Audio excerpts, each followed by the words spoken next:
first busy day in this season. Ayan, nagyelo sa amin ngayon. First time. Medyo makapal ang ice ngayon at ito nakita ko nga dito sa may tubig sa aking garden. Ayan, kahit na nagyayelo siya, sumisikat ang araw. At merong ding part na madilim, may part na foggy, may part na maliwanag. Ganito talaga kapag winter season. Lahat may encounter mo yung weather. Buti na lang hindi madulas ang karsada ngayon. At naandito kami sa bilihan ng mga karne. Sa Edibek ito. At syempre, nagutom, inabot ang tanghalian. Dahil may nadaanan kami na sarado pala yung daan. Kaya kami lumigoy, inabot na kami ng tanghali. At ito yung mga mabibili dito. At naandito na uli kami sa home, sa bahay. At the other day, ayan, gusto kong sa bahay lang muna mag-stay dahil maraming tatrabahuhin sa bahay, maraming magagawa. At dahil hindi rin naman magandang panahon, kaya stay at home na lang.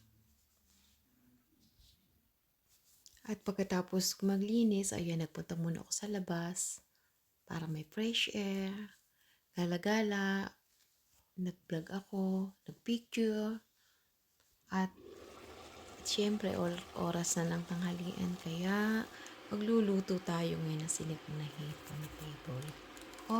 Dahil malamig sa labas. Masarap na ulam sa malamig na panahon. At ito yung way ko na pagluluto ng sinigang. Ayan, kumukulo na siya at ang aking pang-timpla ay patis.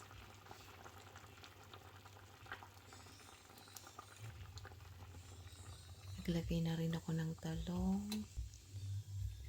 At dahil wala akong kangkong, kaya romana salad na lang ang aking nilagay. Masarap din siya sa sinigang. Matagal ko na itong ginagawa. At ayan, nagugutom na ako. Kakain na muna. At ayan, kailangan ko naman lumabas uli at dahil ako'y merong bibilhin, buti na lang sumikat ang araw. Kahit na medyo madulas yung daan, pero carry pa rin naman.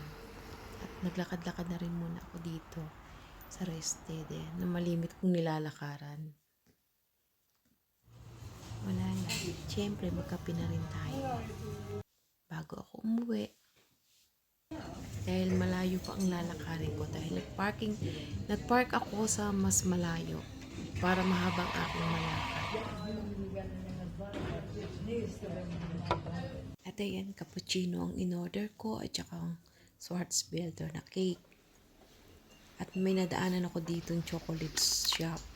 Kaya dumaan na muna ako at bumili na rin ako para sa Nicolaus, regalo sa mga bata. And back to home.